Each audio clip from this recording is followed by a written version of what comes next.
Welcome to the Sailor Noob podcast, where a superfan and a noob talk about the original Sailor Moon episode by episode. I'm your host, Mikan Hana, joined by my co-host. I'm the co-host and the noob, Caliban.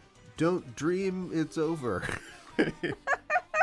We're a couple of magical people ready to Moon Crisis make up this episode. Today we are talking about episode number 160, Otana ni Naru Yume, Amazon Nesu no Towaku in Japanese.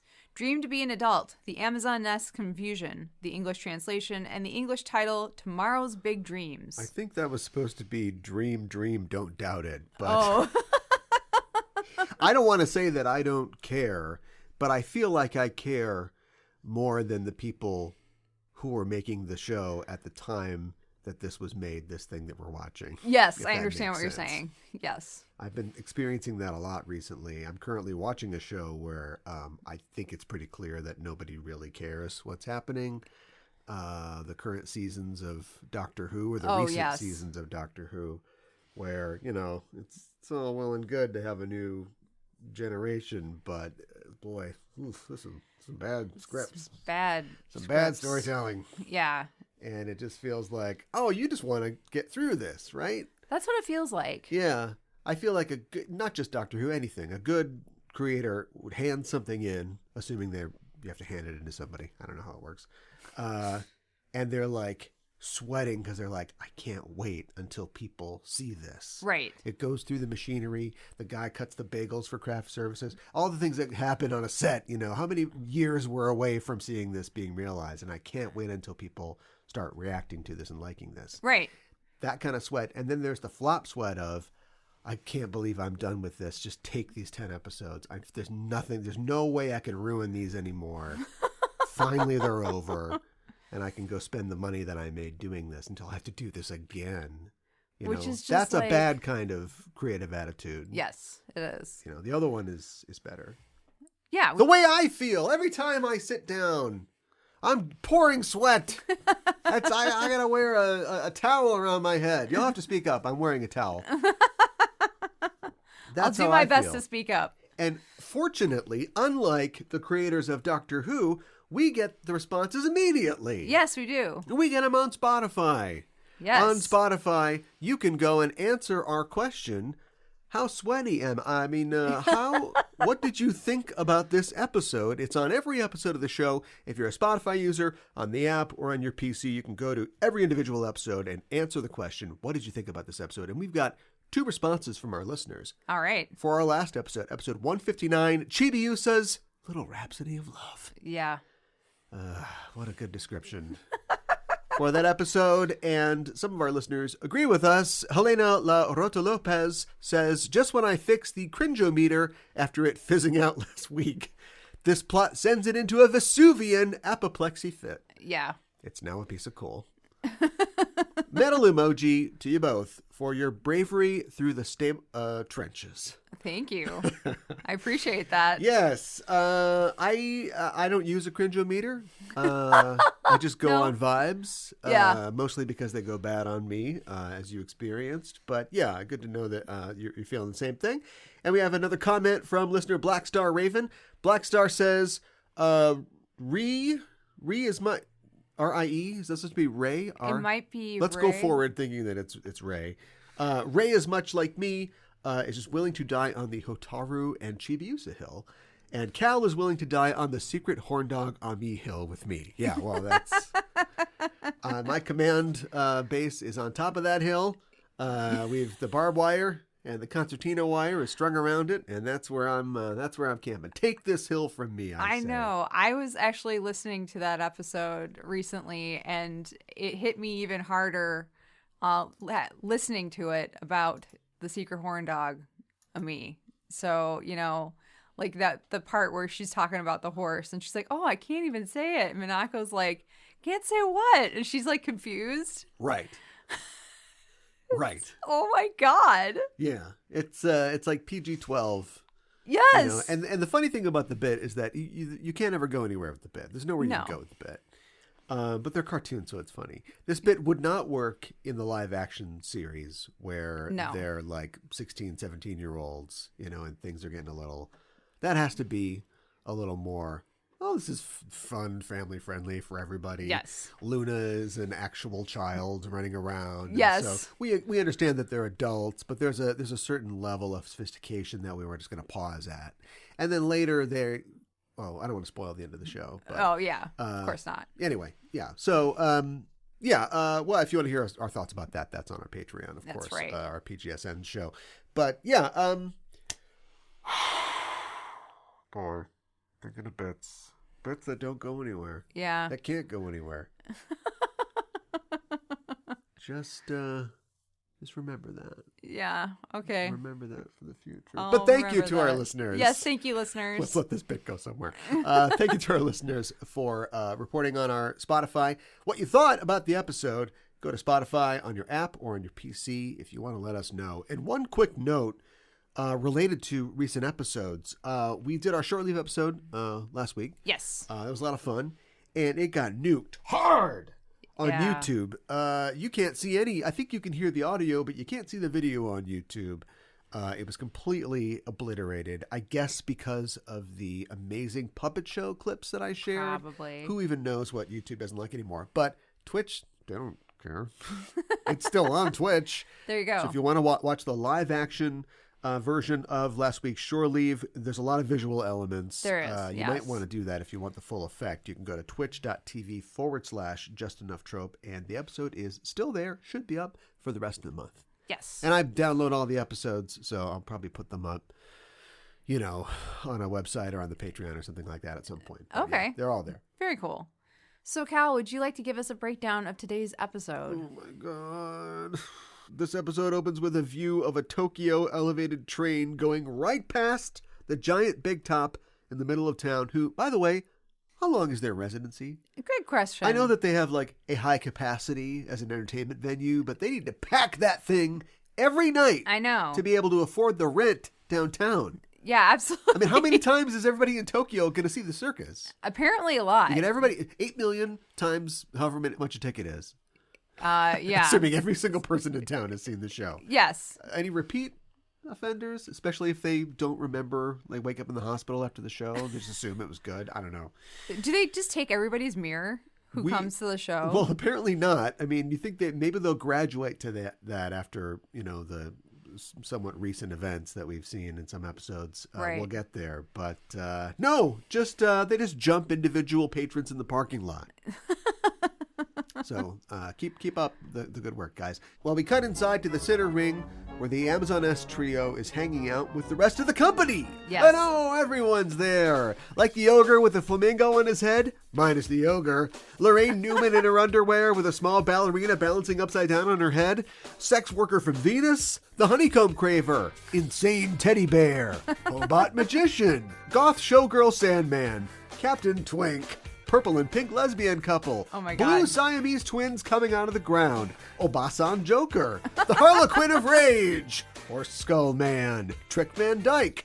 Jambi Brainiac. Giannis Udanta. And appearing for the first time, Starface. Tan Rabbit. And Redheaded Step Elf. Oh my God. As we see all these figures, the Amazonesses address them in turn. Siri says, "The old hag Zirconia is mad at us." And sex worker from Venus says, "That's why her skin is so irritated." Junjun says, "She has more wrinkles than skin." And goth showgirl Sandman says, "Stretch them all out." And Vesves says, "And they'd stretch to her feet." This kills. Everyone is laughing their asses off. And we cut to Zirconia's face. Her very wrinkly face. It's not, she doesn't walk in. We don't find her. She has been there the whole time. Oh my God. It's the bit where they're like, "Oh, have you seen what she's wearing? Oh, those shoes." And then the camera just pulls out in the break room and she's right there in the dress and the shoes. So that's what we see. She's not happy. She slams her staff down from her perch atop the elephant and says, "Quiet, idiots!"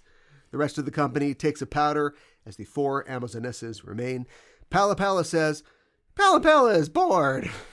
And Zirconia says, shut up! Go ahead and start to shut up now. This isn't playtime! Seek the one with the golden mirror!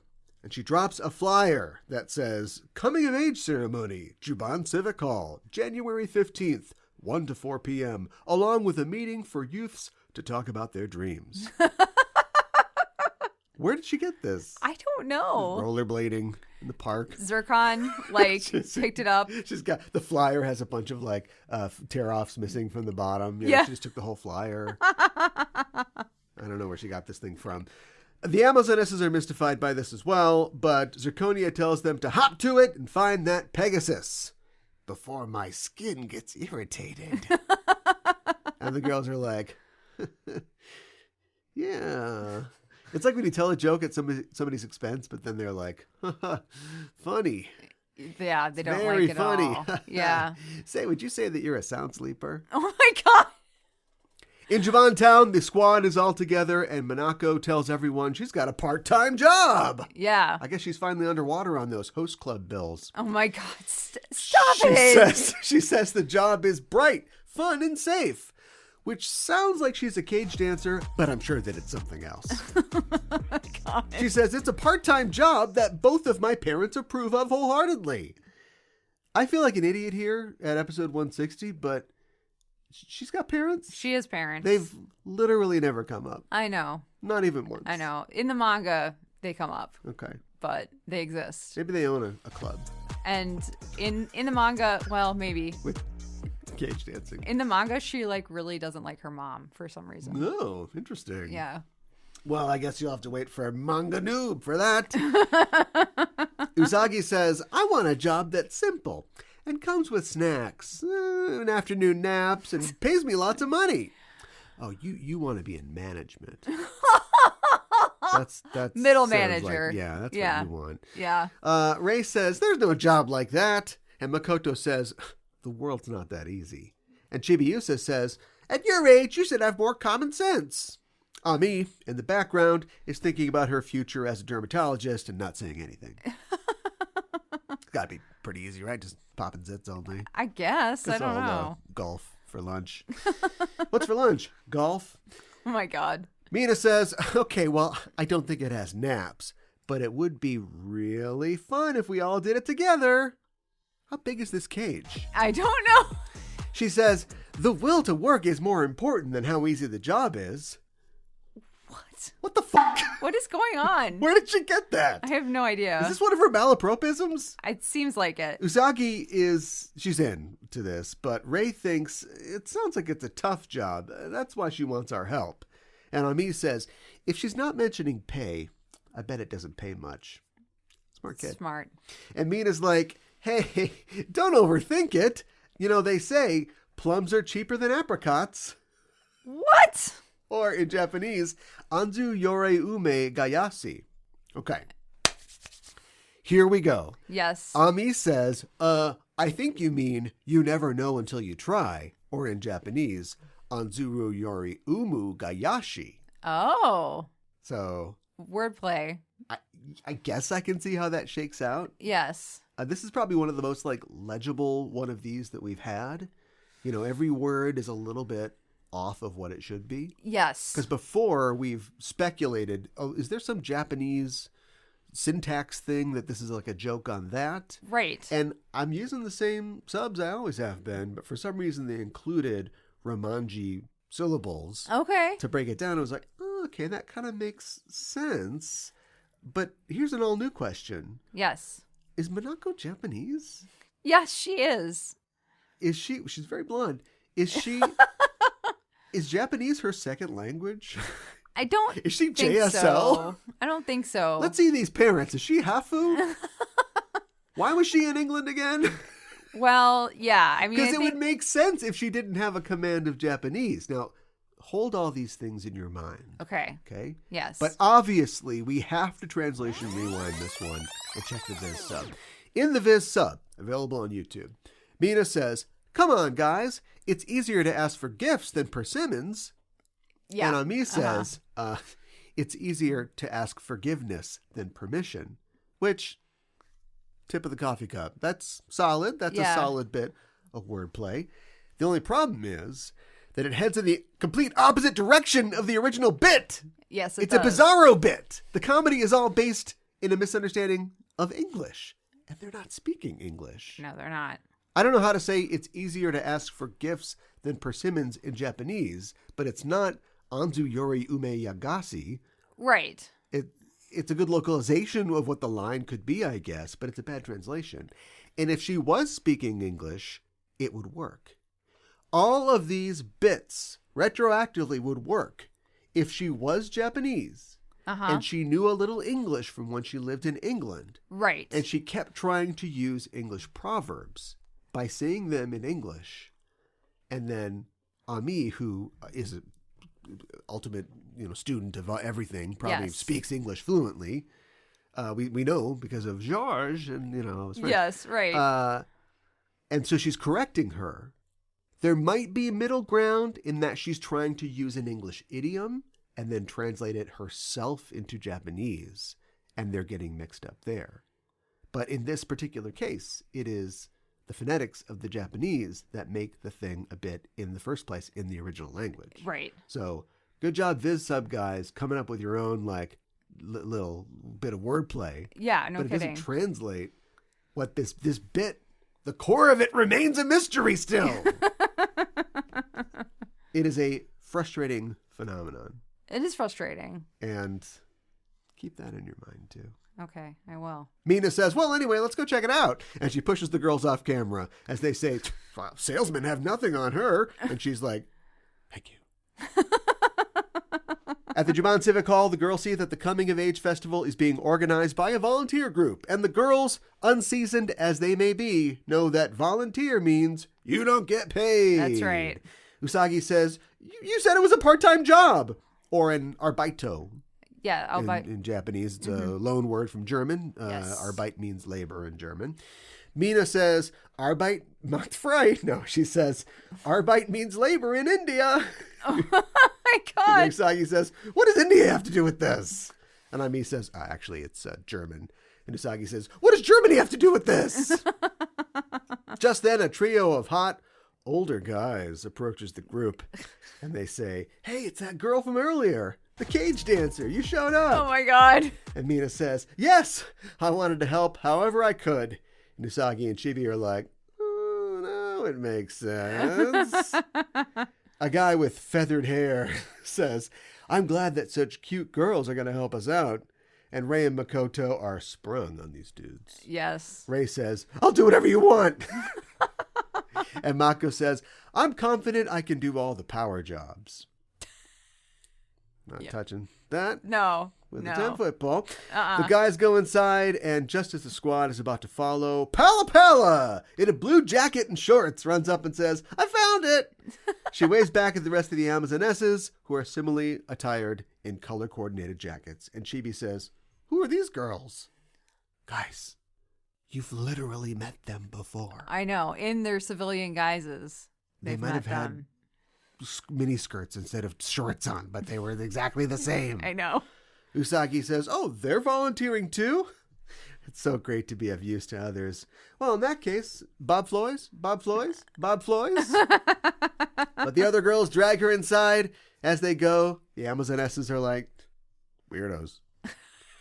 Later, backstage, Paula is painting a set piece, and Vess is not thrilled about having to do work. But Junjun says if we stick around, targets will show up tomorrow. On stage, Chibi is directing Usagi as her sister mom is hanging bunting above the stage with the help of Mako and Rei. But she's very high up, and she has to go all the way across the top part of the stage. And I don't know if the person who drew this knows anything about stage ringing at all. I don't know that they do. There's kind of a loading bridge that she has to go across. Yes. That plays a big part in this next scene. But I don't see any actual rigging there. Like, No. How does it work? Is this a hemp house? Is it counterweight? How much fly space are we working with? That's my question. Well, they're pretty high up. Yes. And Usagi is not up to this challenge. She's like, I'm not going to do it. Yes. And Rei's like, I'll do it. It's just like a balance beam. And it's twice as wide. And Mako says, and it's 5 times higher. I shouldn't have said that. Yeah. And Rei's like, I got it.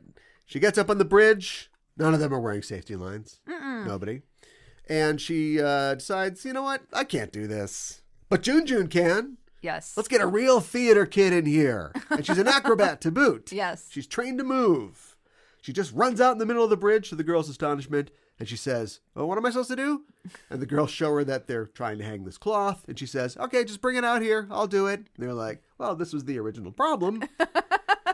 Vesves grabs the end of the cloth and says, I got it. And she leaps out across the bridge, meeting June in the middle, hands her the cloth. And down below, Chibi's like, Sugoi!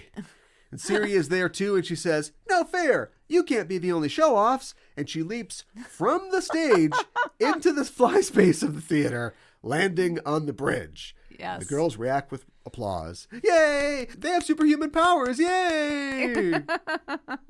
Mako says, I wonder if they're gymnasts or something. Guys, the circus is in town. You went to the circus! The three Amazonesses begin making short work of the bunting while Mina is filling up balloons with helium. Cherish that helium, 90s kids. It's all gone now. Is it gone? Yeah, we got a helium shortage.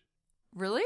Yeah, you get helium. The main method of industrial production of helium is distilling it from natural gas. And we're running out of natural gas, which means Running out of helium. And also in the 2010s, for some reason, the U.S.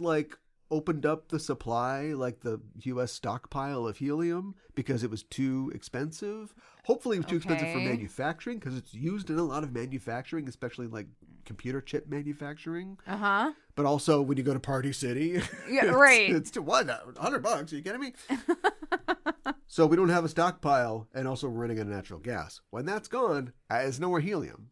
No more balloons. Well, not like that anyways. I know. Now, if the president comes up to the podium and he says, I regret to inform you that, then we know something's wrong. Oh my God. Only the 1% get helium from now on. Luna, Artemis, and Diana arrive, and Mina asks them why they're here. And the response boils down to, we couldn't believe you were working. Diana says, I wanted to see volunteer work that uses cat's paws, or neko-note. Neko-note. Geez, this show is really giving me a workout with the multilingual idioms. But this is another bit that only works if cat's paw means the same thing in Japanese as it does in English. So, neko-note, word for cat's paw in Japanese. In English, or I guess in the West, cat's paw is somebody who works for somebody else. Somebody that you get to do something for you. Okay, sure. And I looked it up. There's an expression in Japanese, neko-note mo karitai, which means borrowing the cat's paws. Huh. And what it means is you're doing this, you're doing that. It's I'm so busy, I'd let a cat help me. It's like saying I'm so busy, I need another pair of hands. Yeah, right. So give me the cat's paws. Okay. I don't know its origin. So they kind of line up. Okay. Maybe that's just convergent cultural evolution, or maybe they heard a Dutch guy say it in Yokohama, and then it just, we can make that work. So I don't know. But again, if everyone was speaking English badly, this would make more sense. Yes. And just as a quick translation rewind, in the Viz sub, Diana says, I wanted to see what this volunteer work that needed a cat's help looked like, which is, so. That's not as good. Not good. No. Viz sub, that can't win them all. Mina says, for that kind of work, they say you're so busy, you want to borrow a back scratcher.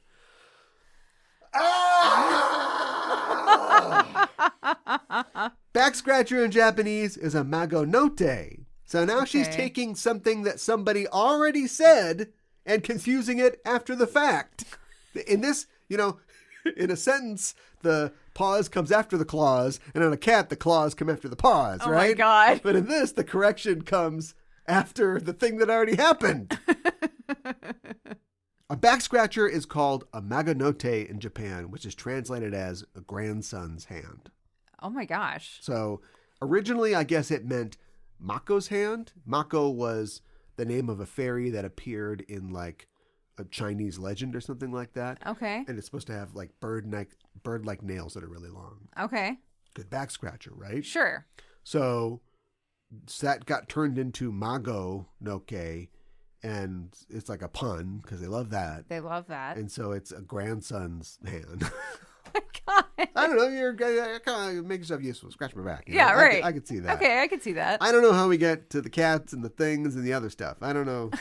Mako, neko, that's a big push. That is a big push. As far as trying to get your malaprop on. But anyway, she's getting neko-note and mago-note mixed up way ex post facto. She's correcting people that things are saying correct. The disease has spread. Now she's correcting things that have already been said correctly. Anyway, Artie points this out and Diana says, "Please use my paws." And Mako says, "No thanks." No, you don't, Oprah. She says, "There are normal people here as well." What? What? Okay. Retroactive new segment. It's going to be called Minako Moments. And I'm playing the friggin' Twilight Zone theme when I do it. Presumably she means, I can't talk to cats right now. There are civilians here. Right? Which is ironic because they're not civilians. They're murder clowns. But whatever. Right. Just a technicality here. Luna is kind of keying into this as she sees the Amazonesses flipping around in the rafters like the Triple Rock church scene in the Blues Brothers. Praise God! And God bless the United States of America! And she says, "Are they normal?" Up above, the Amazons finish their work, and the squad is like, "Wow, we really helped those guys out. That was easy." Yeah, right. And Junjun says, "We're not in a circus for nothing, you know." And Luna's like, "Circusu?" And Artemis says, "It looks like they're nobody suspicious." I can't do anything with these guys. Oh my God, Artie. I don't know. Like, seriously. Ami arrives with a box of flowers and sees that the work is done, but Pala thinks it's not pretty enough. Hey, where are the hot guys, by the way? Great question. We're having a three-way in the sound booth. Vess says, "Aha, she was slacking off," meaning Pala, but guys, she was doing scene painting. You didn't want to do it. She did it. That's right. You did all the flipping up the rafters of the church. The girls, all of them, kind of agree the stage could use a little something still. And Ami starts tapping on her RoboCop computer and says, "It's a matter of proportion." Hangover, numbers, equations flying around. Yes, right, exactly. Yeah, sure. Great art is symmetrical. We got a classicist here, everybody. Pala says, "What are you doing, Blue Lady?" And Ami says, "The secret is the golden ratio, 1 to 1.1618. It's the most beautiful to the human eye." Really? We're going to do this here? Phi? I get enough of this on my Utena show. All the friggin' Nautilus shells and come on, enough of this. Available on Patreon. Pala says, "I don't get it." I'm with you, kid. Ami says, "Yes, move the right-hand cloth to the right by 9 centimeters.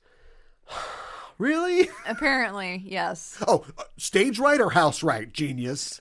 Great question. Yeah, well, let the theater nerds take care of it. June helps Vess vault into the rafters, and they start making the changes. And Ami says to Paula, "You've got a good sense of design. That helped me a lot." You got a real talent for this. Paula says, "You're so smart.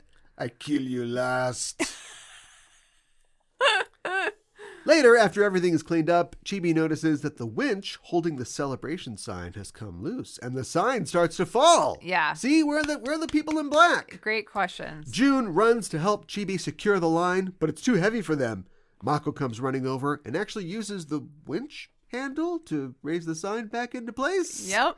You know, physics. Yes, exactly. Despite this, June says, "You're amazing." And Mako says, "LOL, everybody tells me I'm a superwoman or something. But, you know, I'm just me. It don't make mustard taste any better." Won't change how mustard tastes. Ray is doing a little flower arranging, and she asks Siri, who's doing the same, how it's going. And Siri's like, 1 second. And we see that her flowers are not looking as good as Ray's. No. I thought she was the flower master. I thought she was too. What's I was up? disappointed by that. Not as advertised. Yeah. Mina and Usagi are blowing up balloons, and Pala says, "I want one." Mina gives her a balloon. She's happy. She runs over to the other Amazon. She says, "Look!" And Vess says, "You know, you're pretty childish." Rude. Yeah. But the Amazonesses agree that they had fun today, and that the squad, they're, quote, cool girls, unquote. Yeah. Finally, the stage is done, and everybody says the coming-of-age ceremony will be great. Paula says, "What's a coming-of-age ceremony?" And the girls are like, "What?" None of the Amazonesses know, in fact, and Ami explains that it celebrates her 20th birthday. And Mina says, "It's when you become an adult, and you can start table dancing." Oh my God, no. The Amazonesses can't understand why you would celebrate that, but Chibi says, "It's great to become an adult." The Amazonesses disagree. I think this is where the eye catch comes, believe it or not. Yeah, I think it sounds about right. Geometrically within the middle of the episode, and yet it feels like we've been here forever. It kind of does, doesn't it? A few fireworks go off over the center. Would Yeah. you have just like casual fireworks during the day for something in Japan? I don't think that's very common. No. Well, But for some reason. got them here. Yeah. That or they're shooting the Mad Max sequel over the ridge.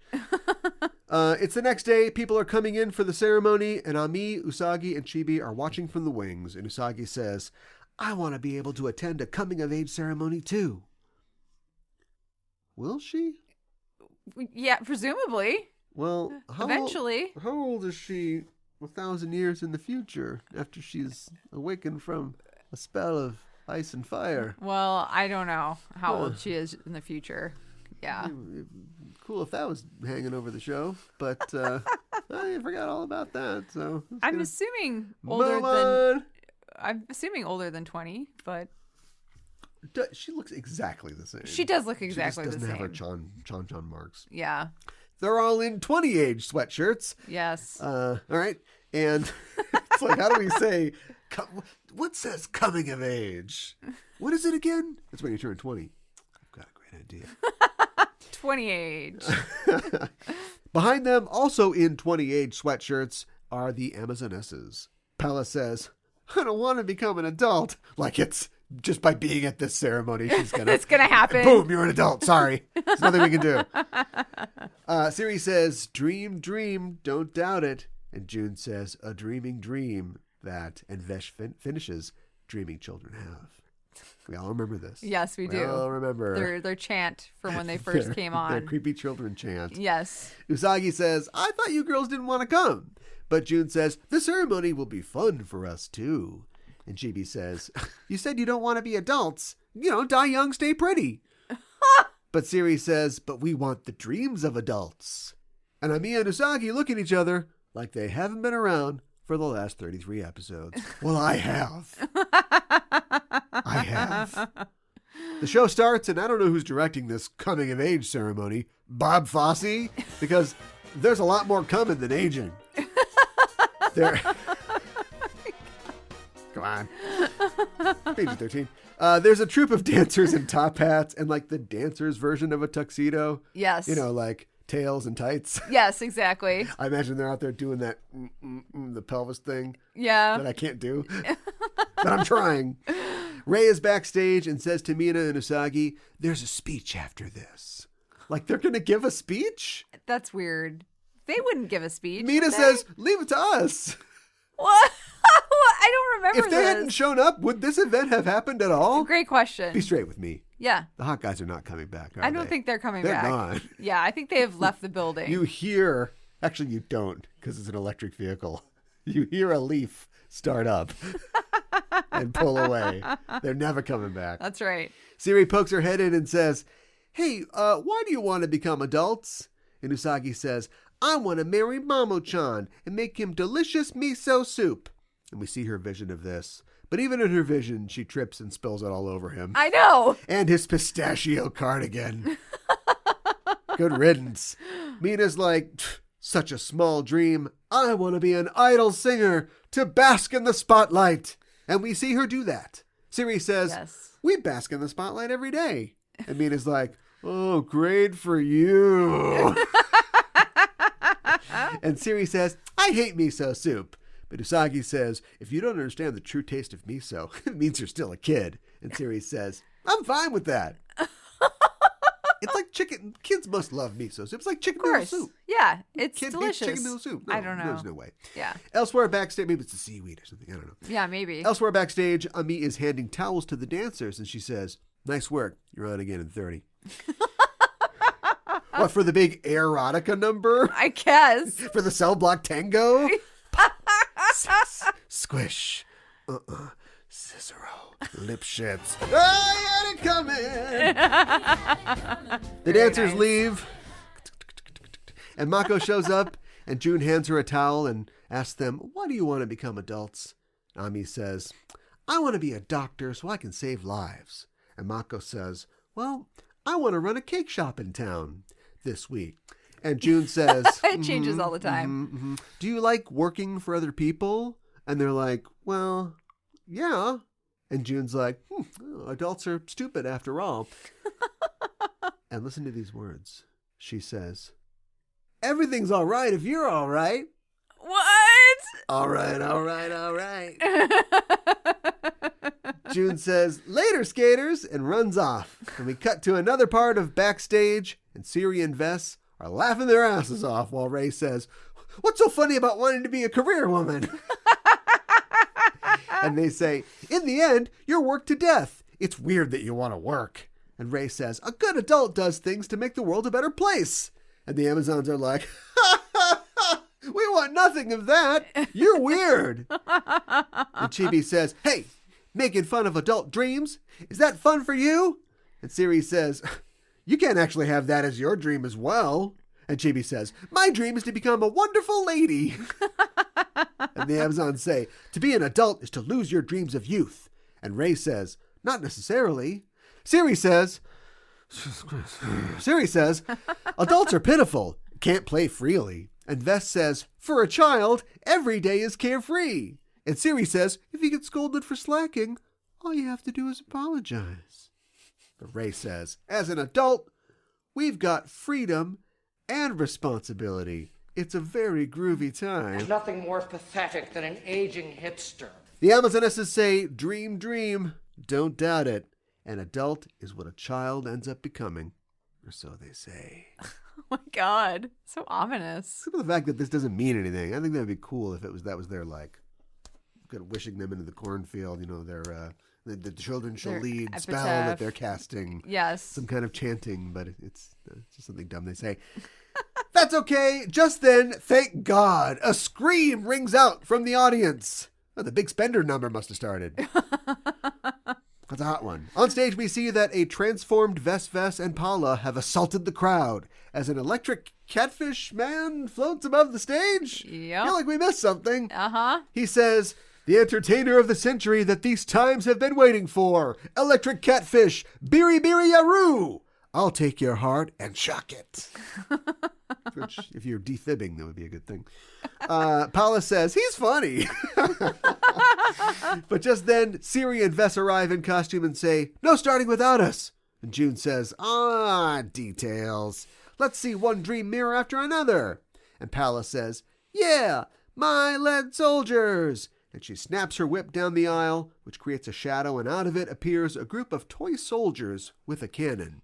They start firing the cannon, and as the cannonballs bounce around the hall, one by one, the audience's mirrors are knocked out.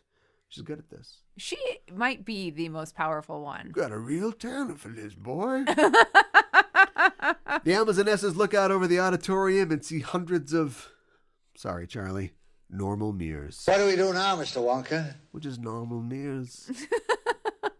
We're just innocent mirrors. Vess says, "So adults' dreams are pathetic after all." And June says, "Beery, get rid of them." And Beery goes from fish man to man fish. Yeah. As his body becomes a giant fish with a man's torso sticking out of the top, which gives me one more chance this week to try and get fish tar into common parlance. What? He then flies around. Remember fish tar? No, I don't remember fish tar. The guy was last week. Oh, yeah, with the koi? Yeah, this is two fishmen in a row. There are two fishmen in a row. Fishmen, father. Fishmen. He then flies around the auditorium, Pac-Manning up all the mirrors. It looks bad, but we Yes. hear, "Hold it right there." The Senshi enter stage right. They say, "Dreaming of the future. These young adults' special day is being tarnished by you. In the name of the moon, we'll punish you." Vess says, "They only have one routine." Doesn't anyone notice this? I feel like I'm taking crazy pills. Jun says, "Beery, Beery, get them." And the fish man says, okay, just for you. And he points to Usagi, and Usagi's like, for me? And he says, yes, you. But just then his fish body mouth burps. It burps up electricity, and the lemur falls to the ground. This is a sentence I said. Vess says, oops, he ate too many mirrors and short-circuited. Why not? The Amazonesses start arguing over whose fault this is, and the Senshi are like, get them, I guess? They start running at their enemies, but the quartet regains their composure, and they scatter in all directions. Mars gives a Mars flame sniper, nearly singeing Vess. Paula takes refuge behind her lead soldiers, but she's not quick enough to avoid a Mercury Aqua Rhapsody. Vess throws a rolling ball at Moon and Chibi, which becomes huge and threatens to crush the girls as Siri rides atop it. Hey, Paula's the ball rider. But as June basks in her victory, she is blindsided by a Jupiter Oak evolution. Just as Siri is about to crush Moon and Chibi, a Venus Love and Beauty shock explodes the ball, sending Siri flying. Yes. We're out of special attacks. Paula tries to hide in the seats, but Sailor Moon and Chibi confront her. But it was all a ruse! Moon and Chibi find themselves surrounded by the entire Amazon team, the Cerebral Assassins! The best in the business, the cerebral assassin. The Senshi stand dumbfounded on the stage as Junjun says, don't move, or Blondie and the little goblin get it! As all four Amazons level their balls at Usagi and Chibi. Well, I have to say, there was just too much build-up. Too much and not enough going on, that is. For me to not anticipate, this time, that 4 red roses hit each Amazon in turn, making them drop their balls as Tuxedo Mask appears in the doorway to the lobby. There's no balcony in this theater. No. He said, he could have gone to the grid. He could have He gone to the grid. says, those of you with poor hearts who don't believe in dreams, cease the battles and see the hope for tomorrow within the peace. What the fuck? I don't know. And the Amazons say, you think you're so cool? We don't even understand what you're talking about. And we don't think you do either. And TM is like, okay, you guys are kind of smart. Now Sailor Moon. Chibi raises her Carillon, and with a twinkle yell, she summons Pegasus. Pegasus says, I take one episode off, and look at you. Sweet charity, what a mess. All right, I'm going to go get my tapping shoes. You know, for a farrier, all horseshoes are tapping shoes. What? I don't need this. Take your power. What? Farrier makes horseshoes. A farrier makes And horseshoes? then you take the horseshoe and you tap it. Yeah. What? I don't need this. Biri pops up from the first row and says, and now, time for a revival. And Sailor Moon gives us the MGM, and Biri sings Bye Bye Life for the last time. Let's go in and meet Jessica Lange. That's a real deep, all that jazz joke. The Amazonesses ball out, everyone's mirror is returned, and the show goes on. Because what really happened here? What did we learn today? As the audience enjoys a rousing rendition of Mine Air, the squad watches from backstage and learns a few things, maybe. Mako says, I guess we fudged that one a bit. And Mina says, where did the circus girls go? Usagi says, someday they're going to figure it out. I know. Usagi says, I wanted to become friends with them. And Chibi says, I'm sure we'll see them again. And Ray says, I have a feeling we'll see them again. And Chibi says, I just said that! But in the Mirror of Hall, Queen Nehelenia says to herself, the only chance we'll have in centuries, we have no time to waste. Behind her in the mirror, we see what looks like an image of Earth. As she says, now is the time for me to use my own hands to... And we pan up to the restrained form of Pegasus. Use your hands to what? I don't know. What are your hands going to do to Pegasus? Let's this horse! Remember Snow White? Yes, I do. They're all going to be animals. Yes. And they're It's all kind of terrifying, dancing around. but it was funny. I feel like we've had better play episodes. Yes. Remember the talent day at TA Academy? Yes. How could I forget? A lot of talent at this TA Academy. I do. And I remember... I feel like that was a better performance one. There was a talent show that Usagi and Naru did, like the Remember the Moonlight Kansai Densetsu? dialect girls? The That was wha- like the 8th episode of the show. Yeah. Yeah, Oh. yes, exactly. Where's my hat? Oh, is this your hat? Oh, you mean this one? Yeah. Yeah, no, exactly. And Remember the it's the bride contest one? Yes. Where the bride's gonna come down the stairs. She is. Yes, I do Miss remember. Matrimony. Yeah. All right. Well, another dip into the doing a stage show well. You know what?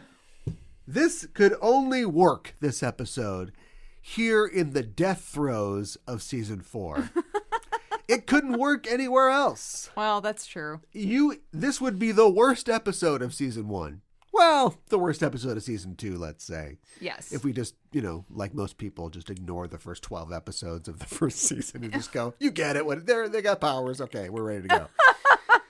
A lot of shows are like that.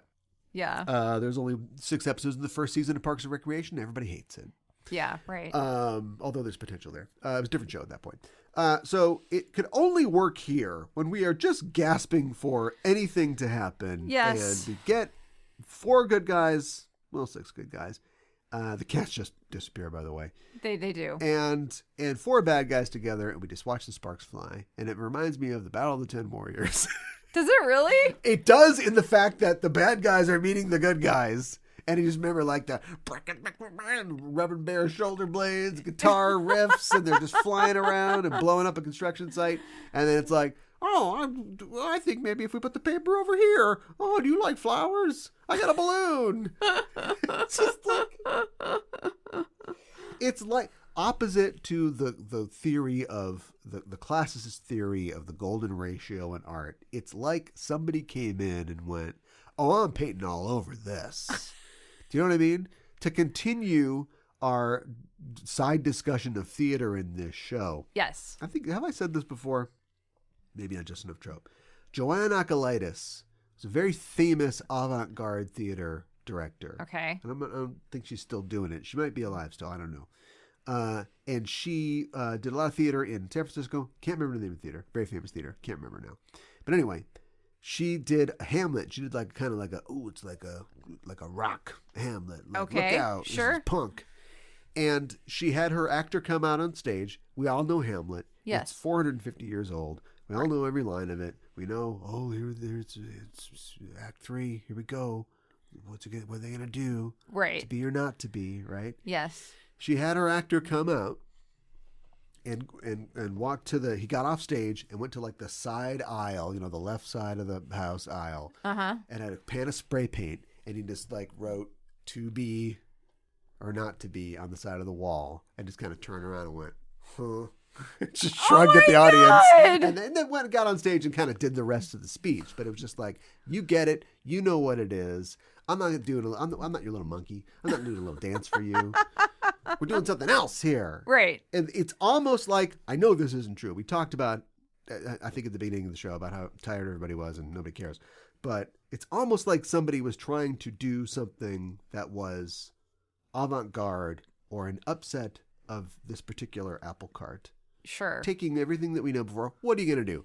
We had 10 warriors before. You only got 8 warriors now. Right. You're going to, count Chibi. Yeah, I guess that's 10. Yeah. Advantage us. And just have them do a big fight again? No. Well, of course What not. if we did this other stupid thing instead? They're kind of friends in a way.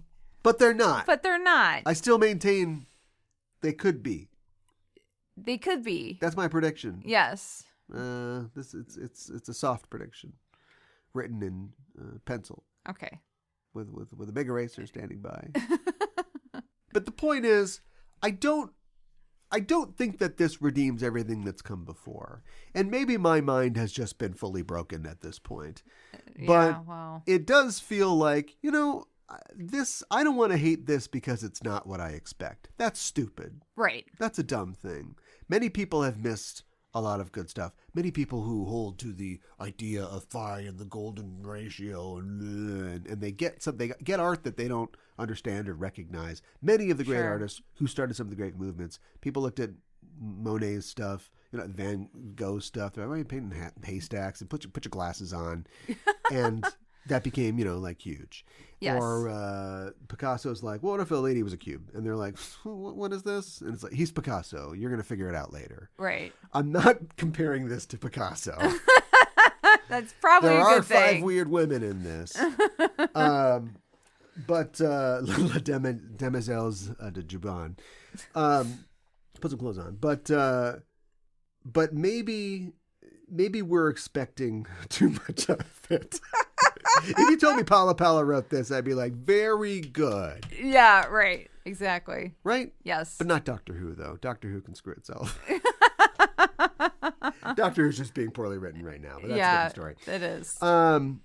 What do you think? I think that this episode feels longer than it actually is. Yeah, it does. And I feel like you really feel that, like you were going through, and we got to the halfway point. It might be like a minute longer than other episodes. Okay. Well, we get to the halfway point, and it feels like we've been going for forever. No B plot? No. Nope. No B plot. And it's kind of like feels like the reason they wanted to do this episode is to put all these characters together and have them interact. Hopefully with an end in mind. Hopefully. That will be realized later. Yes. So yeah, I kind of like that the circus girls are kind of like theater girls. Yeah. They're performers. It's pretty good. That they define themselves in that way. And it's ironic. And oh God, I hope that it comes to some kind of satisfying conclusion. That would be great. Doctor Who, but they don't want to grow up and they think dreams are stupid, but they seem to understand their roles much better than our girls do, who have such amazing dreams. That's true. Can't wait until they're a little bit taller and they're ballers. So there's a contrast there. Yes. There's a frisson. That's interesting. That is interesting. That I'm positive the show will do nothing with. I hope that that's not true. Well, you should know. Well, yeah, I mean... Oh, you're just keeping it open. I'm keeping it open. Yeah, well, I guess we'll see. Exactly. The real hero of this show is Mikan Hana because she has to pretend like she doesn't know. It's like the Millennium Falcon, like a college professor of mine said, kind of like the Millennium Falcon. Wasn't sure about you at first, but then... I don't know, you blew up the Death Star. I don't know, Death Star 2.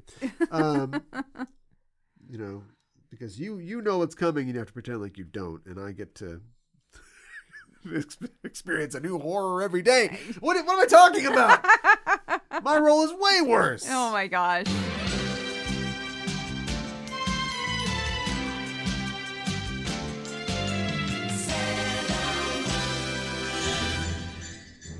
All of you relax. This is a matter of inconvenient timing, that's all. Rebooting the podcast was inevitable. This is simply the beginning.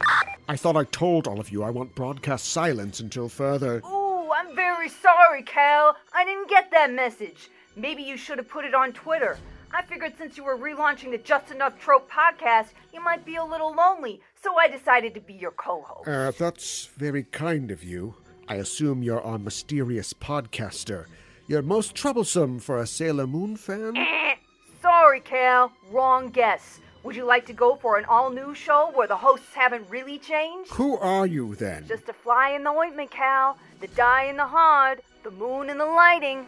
She's talking about the rebooted Just Enough Trope, where we'll dive deep into the pop culture elements that make up your favorite movies, TV shows, comics, and video games. See if she's lying about moonlighting and find out if Bruno has returned. No, respect yourself. Miss Mystery Guest, are you still there? Yeah, I'm still here. Unless you want to sing a duet with me. No, I'm afraid not. But you have me at a loss. You know my name, but who are you? Just another podcast host who saw too many movies as a child? Another orphan of a bankrupt culture who thinks she's John McClane, Corbin Dallas, a crooning Alcapop pitchman? I was always kind of partial to Seagram's Golden Wine Cooler, actually. It's wet and it's dry. Do you really think you have a chance with this new show, Ms. Co-Host? Yippee-ki-yay, Mother Cooler. Just Enough Trope, 40 stories of sheer pop culture deconstruction. Available everywhere you listen to your favorite shows. Do I sound like I'm ordering a podcast?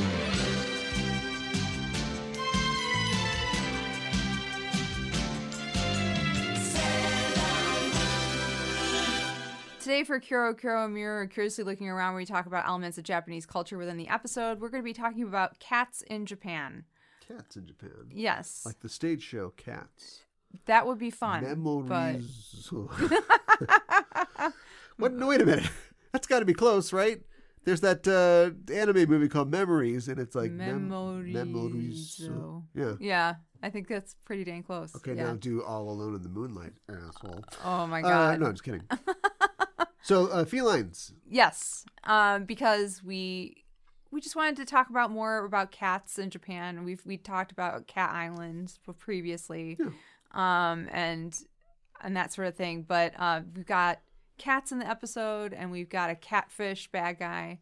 So, and we also have previously talked about coming of age ceremony. So it's a thing. Like, I don't, pick a country, Namibia. I don't really even think about cats in Namibia. I have no idea. Right? American Samoa, cats, Well, we all know cats. Right. So it's just like, I feel like cats come up with Japan all the time. They do. They totally do. The scholar Tadaki Imazumi suggests that the first cat arrived in Japan in the 6th century via the Silk Road from India via China. Other historians suggest that it arrived via Korea instead. So it was introduced. It was introduced, yes. I know they had like wool, their own wolves. Yes. And they've got some creature. There were tigers there in prehistoric times, but not anymore. Right. And they've got like bears, right? They have a lot of bears. So yeah, but they're an island, so not all animals are going to be there necessarily. Right, exactly. Was it like just like the first scene in Gremlins where a guy's like, "Oh, check this out," and it was a basket, and what is this? I think it might have been a furry baby. It could definitely have been very similar to that. Less racist, though. Yeah, let's hope so. Yeah. That cat could have been given a task right away, either to be a mouser in a farming community or to help entertain the people at court. Putting them to work. That's right.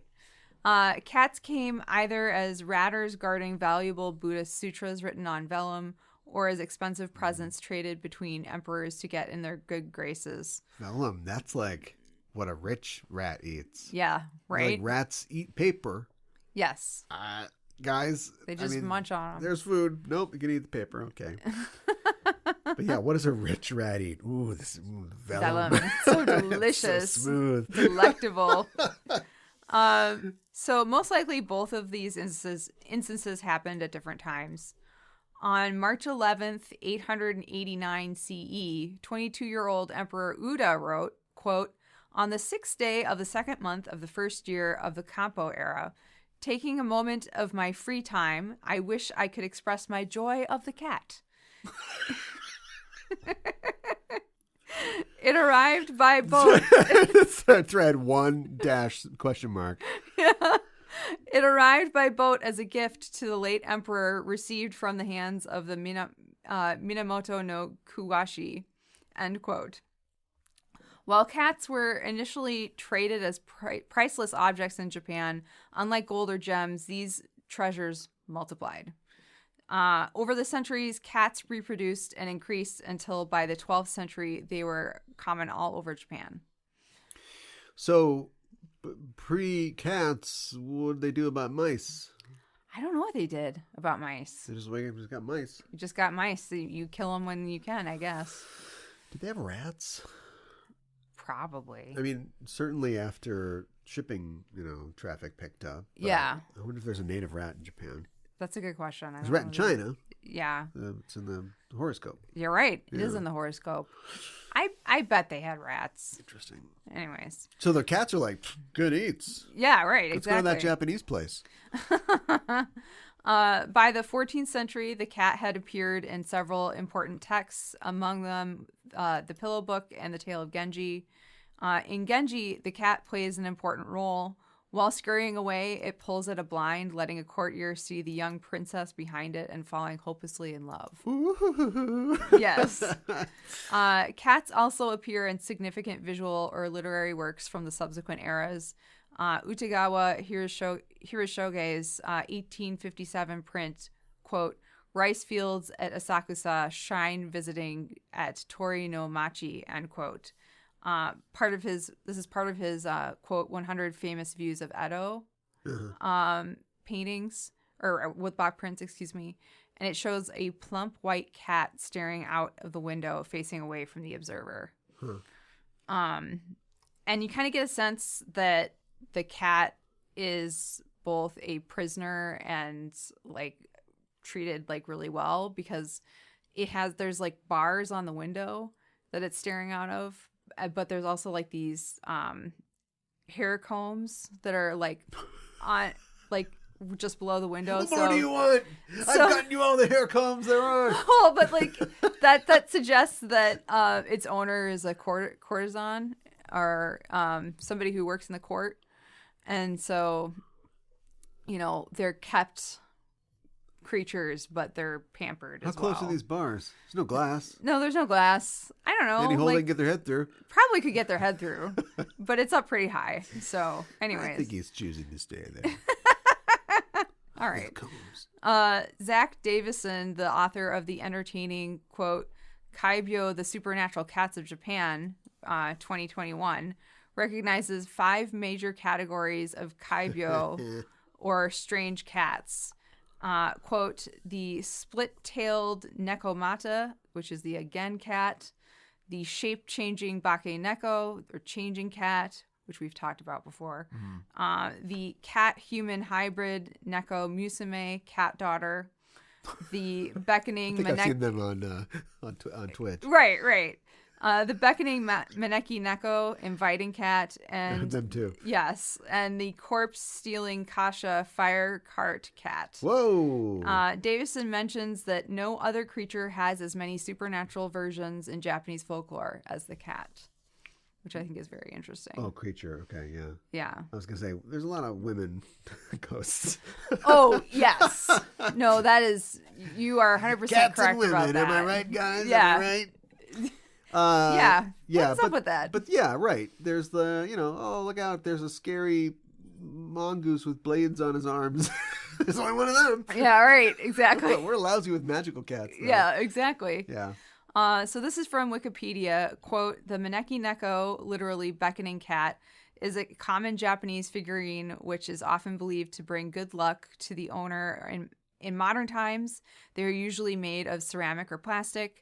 The figurine depicts a cat, traditionally calico Japanese bobtail, with a paw raised in a beckoning gesture. I love the maneki-neko too, because it's not like you could have the paw be supine, right? Yes, right. So that's palm up, Uh-huh. and the cat would go boop, boop, and it would be like saying, come here, come here. But instead it's up, like, and then it, down, pronated. Uh-huh. So it's kind of like, go, get out of here, go away. There's a reason for that. Or it could be going like, huh? Huh? I'm pulling my hand back. Check out this stuff. So there's actually a reason behind that. The gesture to come here in Japan. Oh, don't do this to me. Is up with your hand up and like you're moving your fingers towards you. That's why all those girls run away from me. Isn't it like, I've heard like in Russia, like shaking your head means yes? I don't know about in Russia, but I know that's true in India.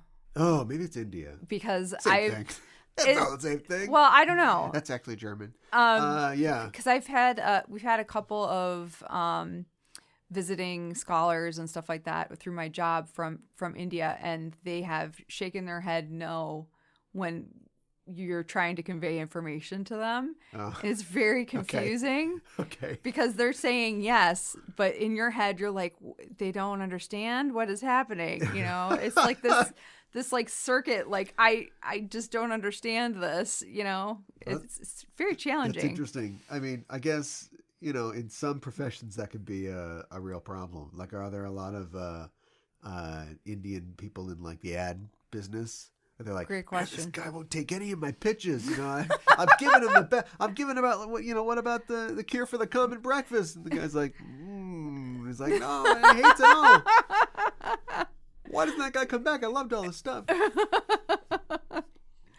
Yeah, I mean, it is challenging sometimes. Oh my gosh. Cultures. The maneki-neko has several origin stories or myths, Gotokuji Temple in Tokyo is considered to be the birthplace of maneki-neko. In the most prominent story, a samurai lord was taking cover underneath a tree in a thunderstorm when he saw a white cat beckoning him to the temple. He went closer to the cat, and the tree that he had been standing under was struck by lightning. Yee. The cat was then seen as lucky. Was he okay? Yeah, he was fine. Oh. He wasn't Doesn't hurt seem by very the. He moved farther enough away from the tree. He Seems was like not a hit. Final Destination thing. But the Lord was so thankful that he gave his sponsorship to the temple. I'll get you some combs. Don't worry. Yeah, Kat. that's right. In another version, Naotaka, a daimyo in the early Edo period, and crew were from, and then the rest of this is from Wikipedia, quote, on their way back from the falconry, Nakota's party stopped at Gotokuji Temple to rest, and after being beckoned by a cat at the temple gate. A violent thunderstorm soon followed, and they marveled at the cat's good fortune and thanked the temple priest for his hospitality. As a result, Gotokuji became the family temple of the E clan, and the temple prospered under their patronage. In honor of the cat that brought prosperity to the temple, maneki-neko was created in later generations. Huh. Okay. I feel like if a cat was under a tree and he was beckoning me, I'd be like, is he telling me to come to the tree or go away from the tree? Which way is his hand going? Which way is his hand going? I can't tell. Cat's trying to get me hit by lightning. Oh my God. Hope not. There are other myths as well. This is from another myth from Wikipedia. An old woman who lived near the Imado shrine. She had abandoned her cat because of poverty.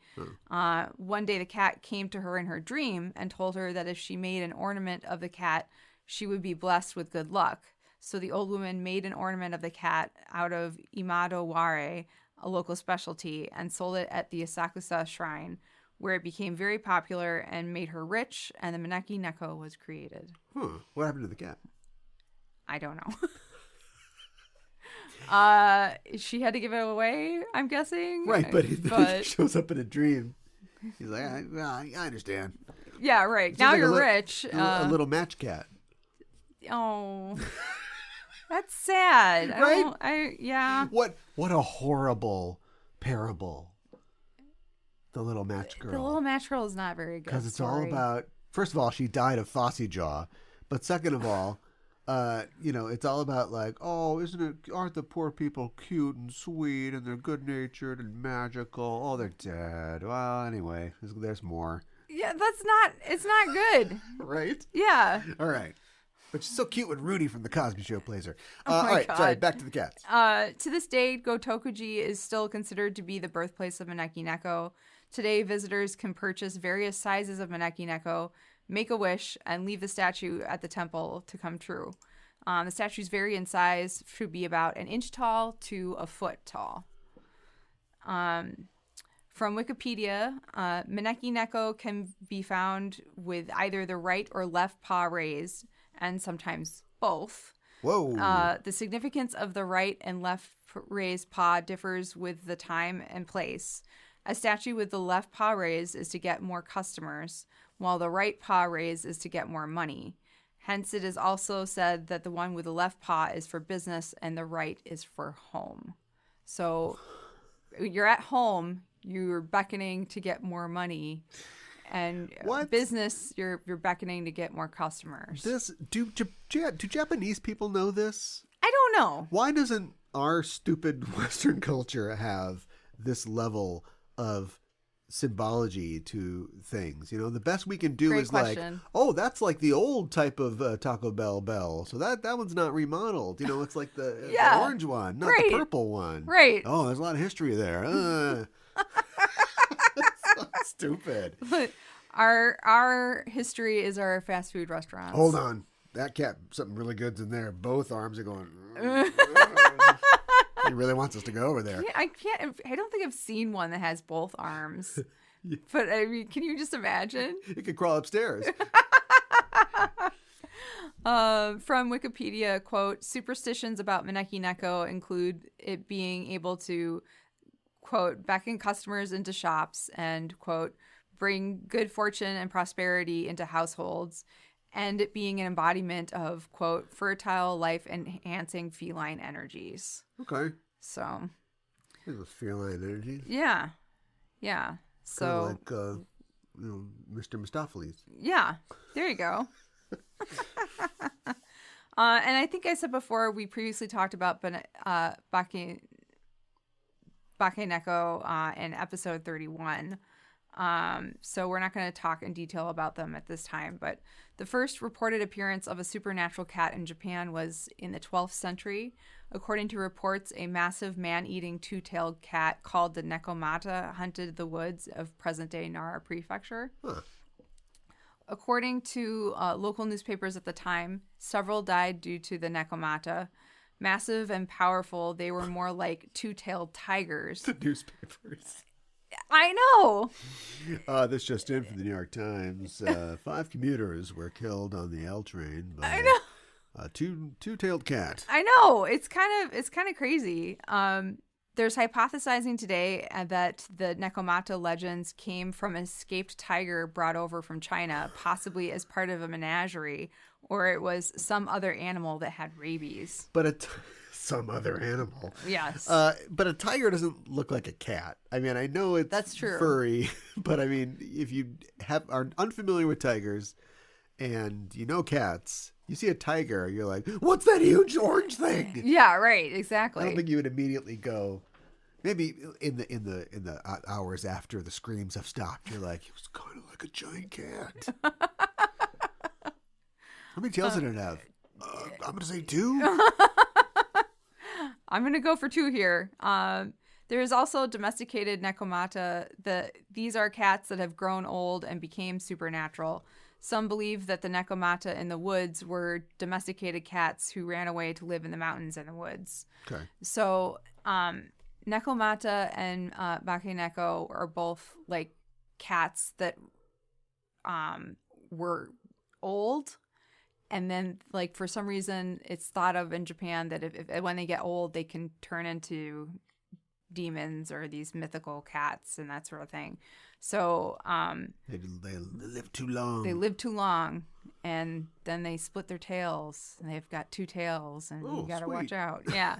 Where's Sonic? The neko-musume were thought to be cat-human hybrids. Okay. I don't want to know how those come about. Well, I'll tell you. No. They were said to be born from a cat's curse on a makers of traditional shamisen, which utilized drums stretched from cat's hides. Oh. Yes. Ooh. Yeah. Well, you left something out of the movie Inuo then. Yeah, right? Where's that part? That's a good question. Yeah. Although that wasn't a shamisen, though. Yeah. But you know what I mean. Yes, I do. Okay. Yeah. So a shamisen maker We got a storyline now. Yeah. A shamisen maker who got too selfish might be cursed with a neko-musume daughter as retribution. That would be like a cat like trying to kill a doctor in the 50s because he's like, you think you're going to use my guts to save somebody's life? Right, exactly. You don't understand. I've got to save these lives. Use somebody else's guts. Exactly. What about dog gut? Come on. No, that's exactly right. So instead of a human daughter, they would have a cat in human form who was incapable of human speech, scratched their claws, and ate rats. Well, we can't do anything with Cheryl. Right. She's a loss. Some say that the origin of the cat girl is the neko-musume. I think the origin of the cat girl is horniness. Well, that's probably true. And the fact that we find cats cute, and then, you know, let's not get into how far Japanese, they've dug too greedily and too deep into cute, I think. Yeah, the and kawaii so the culture natural result is a cat strong. girl. But, yeah, all right, I guess there's maybe some basis in there way back, in the way back. In the way back. The kasha, a demon cat from hell that feasts on corpses, like the nekomata and bakeneko, the kasha were once regular house cats. As the myth goes, the scent of dead bodies filled them with such an overwhelming impulse to feast that they transformed into blazing devils. With their powers of necromancy, they were said to be able to control corpses like puppets, making them stand up and dance. Don't play with your food. That's right. The kasha story still remains part of Japanese culture in terms of funeral services today. In Japan, it is tradition after the death of a loved one to hold a wake where the body is brought home and the family gather. To this day, cats are not allowed in the room where the wake is held. And then we bury the body with a cucumber. Oh, stop it. And it'll be safe from the cats. From Wikipedia, quote, Japanese folklore often describes the kasha as a humanoid cat demons with the head of a cat or tiger and a burning tail. They are similar to other demons such as nekomata and bakeneko and often interchanged with them. So all of these kind of like interchange with each other and their stories get kind of wound up with each other. Okay. Because the nekomata is also I've read can also animate corpses and stuff like that. So it's like, so which is it, guys? So yeah, I'm a necromancer. Right. So Japan loves cats so much they created 5 different supernatural cat yokai. But so cat ownership in Japan is strong. This should not be a surprise to anybody. The Ministry of Economy, Trade, and Industry said that the number of cat owners in Japan was 8.84 million in 2022, down only slightly from a high point of 8.95 million in 2021. The ministry says the number of dog owners arrived at its highest point at 6.88 million in 2009 and has gone down to 6.1 million by March 2022. Makes sense. I mean, they take care of themselves. You don't want to have them in a super small space, but they can handle a smaller space. They don't need to be walked like a dog. Yeah. That's it exactly. Like, I mean, I think Japan definitely loves cats, but it's like more practical for, I think, a lot of Japanese people to have a cat than a dog because they can get along in smaller spaces. And also, if their owner is like super busy or has to stay late at their job, they're going to be able to take care of themselves more than a dog. Right. So hopefully they're not a shamisen player. Yeah. I know. There is some art of the nekomata dressed like they can disguise themselves as humans sometimes. So disguise itself as a human. Anime. I know. Disguise itself as a human and like was playing a shamisen. I was like, okay. I know. I thought that was pretty great. That's yeah. That's edgy. Yeah, it is edgy.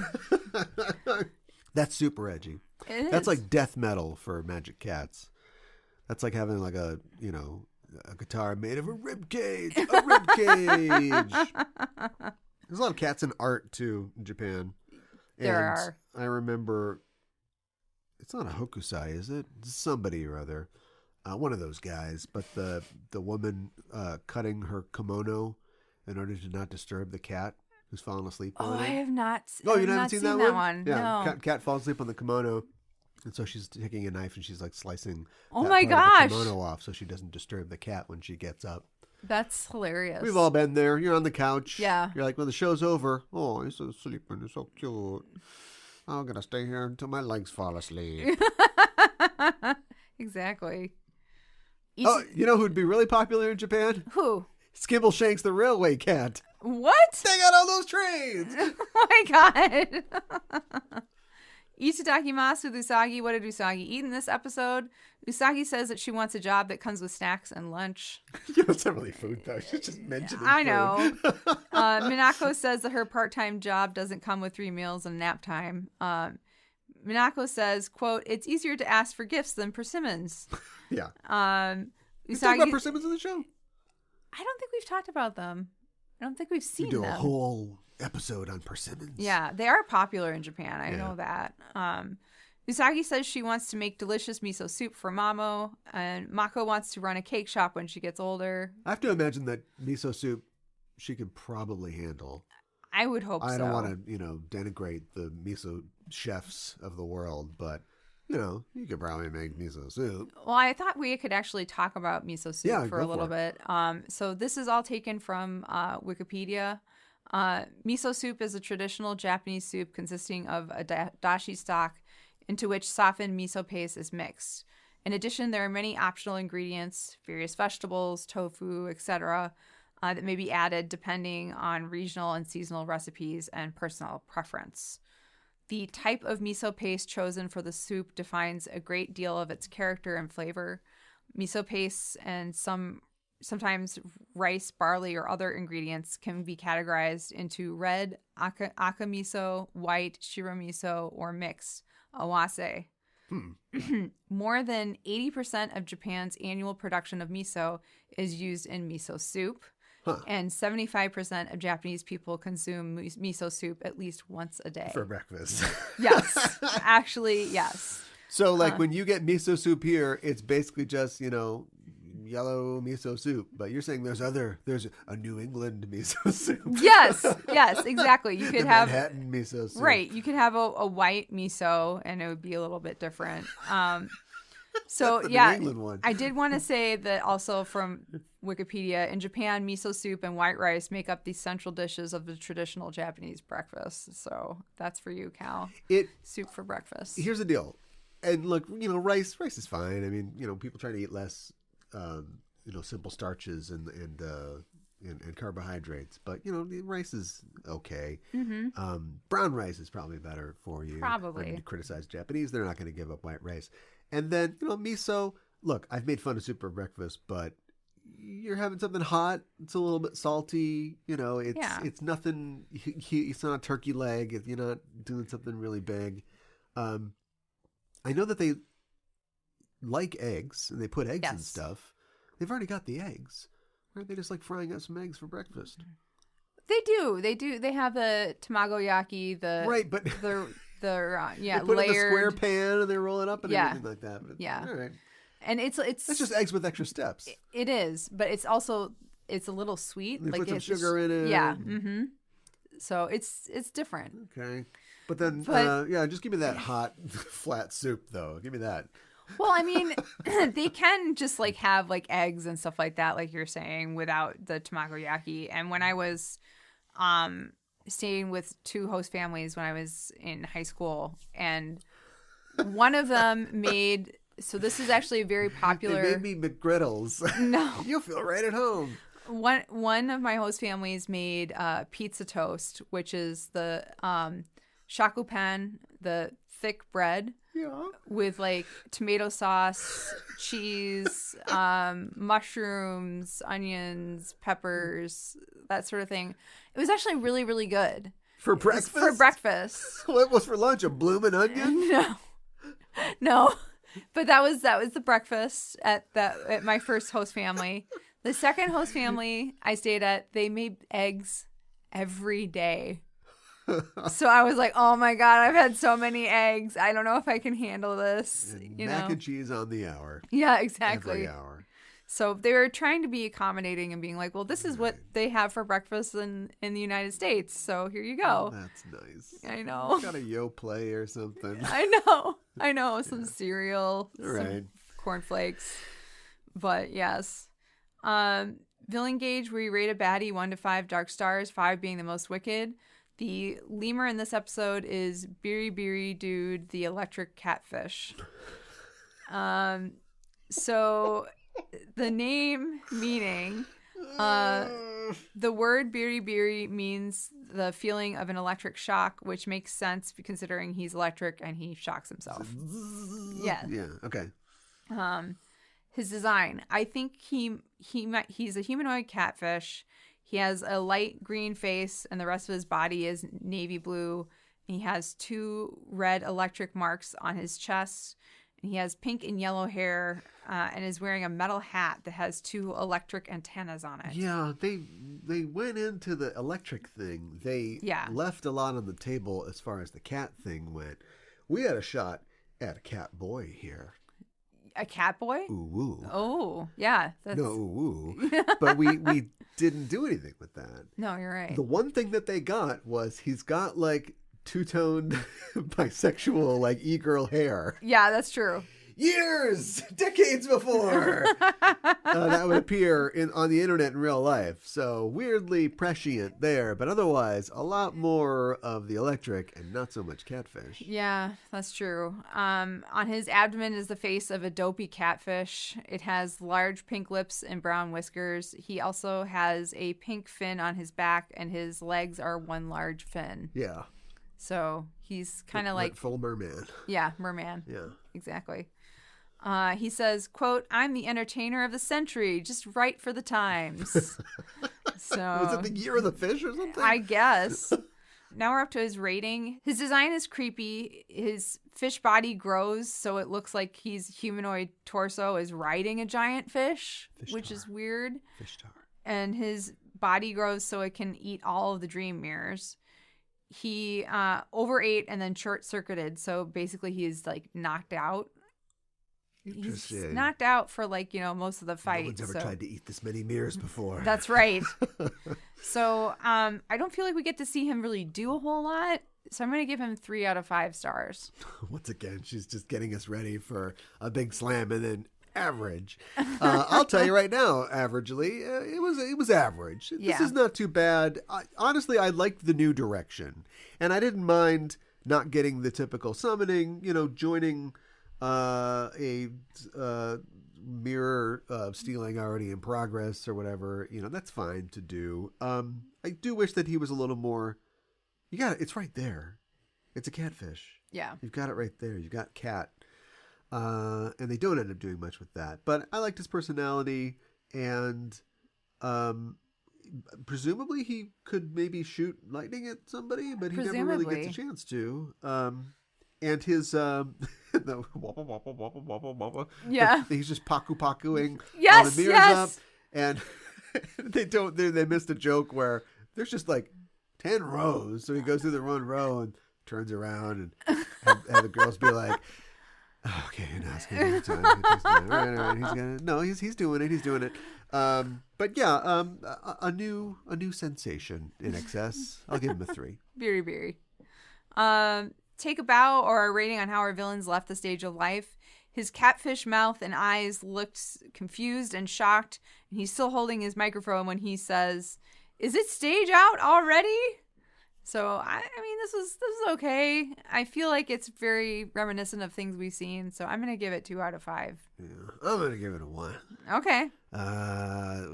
We've talked about how, I don't know, this stupid category take a bow that we should never have offended God by making.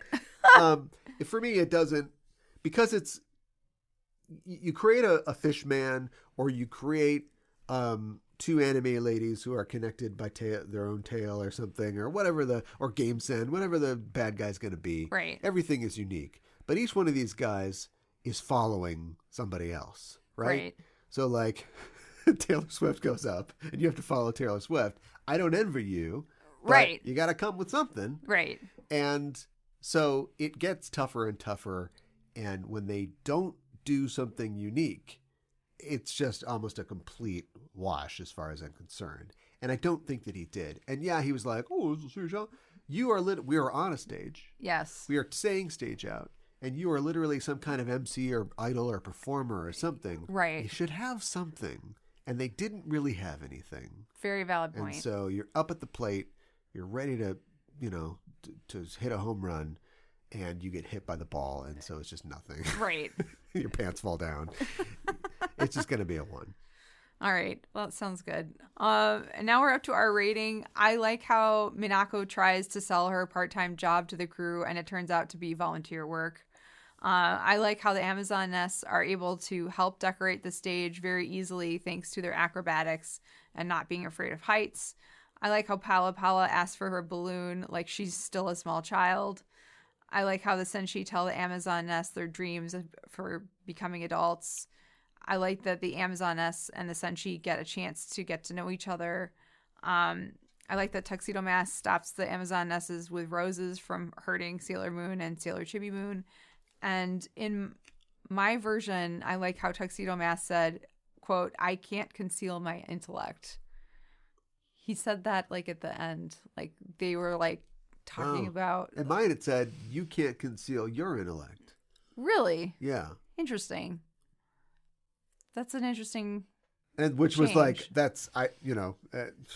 we were in the home stretch. I didn't want to throw to a translation rewind, but I was Right. just assuming that he was saying, oh, you guys seem like you're smarter than you look, basically. Okay, right. Because he is, okay, a little bit of meta scripting here, but like he comes in and he says bullshit like every single time. Well, it's and true. we've joked about it, but it's good that the show knows that a lot of it is just bullshit too. Yeah. And so at this point, these characters who refuse to be defined by, don't try to define me, by, being an adult or the rules of this world. They hate their boss.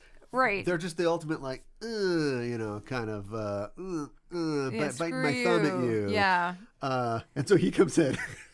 He's like the ultimate ostentatious jerk off in this entire show. And they're like, true. whatever, shut up, you're dumb. He's like, all right, okay. Let me know the show next week. All that being said, I feel like we wasted a lot of time in this episode. I'm going to give it, it wasn't a bad episode. It wasn't a good episode. I'm going to give it 3 out of 5 roses. That's the rating of resignation. Well, I'll tell you why I'm giving it 3 out of 5. Because for most of the episode, it wasn't 3 out of 5. Okay. And then somewhere around the eye catch, I think I lost my mind a little bit. And I didn't know, maybe I did somehow know, I didn't know I was going to have this much fun talking about it. And that's not normally something that would factor into the rating, but if it can, despite the fact that it is, this is not high quality. No. As long as we're playing remember the Sailor Moon Super Special? Yes, I do. Every one of those stories was better than these episodes. Yes, it was. are. Do you remember how Sailor Uranus and Sailor Neptune They're fighting were an in evil one? puppet? Yeah. I remember that. Yeah. But that being said, the fact that we can sit and have a good time and talk about how silly this is and how even though it's not scripted well, there are still, maybe this is just our trained eyes, but we're still finding resonances within the scripting that are engrossing. Right. Whether or not they know what they're doing, the people making the show. Right. There is value to this. And so they got me back at the end. I think I had to give it a 3 in this dialogue-heavy episode. Remember the kid trying to get the balloons? Yes. At the fall fair or whatever it was? With the Princess Diana lookalike? Yes. Yes. That was better than this episode. That was better But than I'm this giving it a episode. 3. Okay. I don't care. Sounds good. These little theater kids, they got what it takes. They're going to put on a show in Uncle Joe's barn. That's right. My English title is Adulthood Dream, Children Scream. Adults 3, children 0. My title is, we've talked a lot about theater and about Bob Fosse in particular. Yes. One of my favorite theater directors and choreographers. And even though I gave this a 3, said I had fun, doesn't mean it's a good episode. Right. So I was thinking about the other day about the finale of Chicago, where literally acquitted. Yes. Velma and Roxy get to do their big hot number at the end, Right. called the Hot Honey Rag, and so it made me think of this episode and what a weird finale it is to whatever's been going on. But I'm going to call it the Hot Garbage Rag. Next episode, we are talking about episode number 161. Ugoki Dashita Kyofu, Yami no Jo no Mashu in Japanese. Terror in Motion, The Dark Queen's Evil Hand, the English translation, and the English title, Day of Night. Terror in Motion. Day of Night? I have no idea. Did they have a stroke? It sounds like it. Terror in Motion. Yes. It sounds like it's like the opposite of poetry in motion. Yeah, terror. It says terror in motion. Interesting. Reminds me. Or is it terror emotion? Terror is an emotion. But it's terror in motion. All right, I'll save all my good puns for the next episode. Okay. Well, it reminds me of like Pala Pala's like puppet show, her evil little puppet show. That's kind of like terror in motion. Yeah, I guess. Yeah, all right. Well, that's what we'll be doing next week. And then that's it. at least for 2023. Yes. We are taking the last 2 weeks of December off just for the holidays. And because of the way the calendar lines up, that means basically that'll be it for this year, our next show. So, no shore leave. We'll take a break, spend shore leave with our families. That's right. Or our friends. I don't know what your life's like. So that's your assignment. Enjoy the holidays, and we'll be back the first week of January to get back into this whole thing. And then 5 more episodes till the end. Speaking of 5, we have a new $5 patron on Patreon. Say hello to our new inner senshi, Noster. Noster, thanks for becoming a senshi and getting access to all of our extended content on Patreon. Thanks, Noster. That's awesome. Good to have you aboard. Nice little communities growing here. Yes. And Noster, if you haven't yet, join the Discord. Join all of our conversations there. Listener, if you're not a patron and you're interested in being one, you can be one by going to patreon.com/Sailor Noob, where there's a lot more content. I won't belabor that now. We talked about Spotify at the beginning of the show, and I forgot to talk about the fact that listeners have been sharing their raps with us. Yes. We appreciate that. We love do. seeing that. But there is a podcaster version of the rap. Oh. Rapped. Rappin'. Oh, okay. Rappin' Grandma. Yeah, right. And I thought that we could share that as well with our listeners. Oh, okay, yeah. Because we had some interesting stats this year. We have stats. We have another stat, sort of platform that we use. Right. But seeing specifically what we get on Spotify has been really interesting for me. Okay. The top episode is our first episode. That makes sense. That makes sense. Which, it's not great.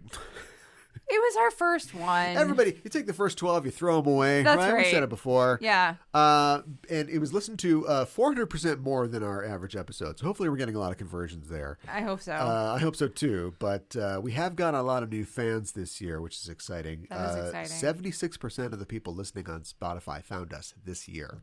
Wow. Yeah. So that's fascinating. Over a third of our audience start with that first episode, and so they're listening now. So we don't mean to you're not super special children, Spotify. You're just like the rest of us Spotify listeners. But we do want to welcome our new Spotify listeners. Most people listen to us in the United States. We are across 40 countries.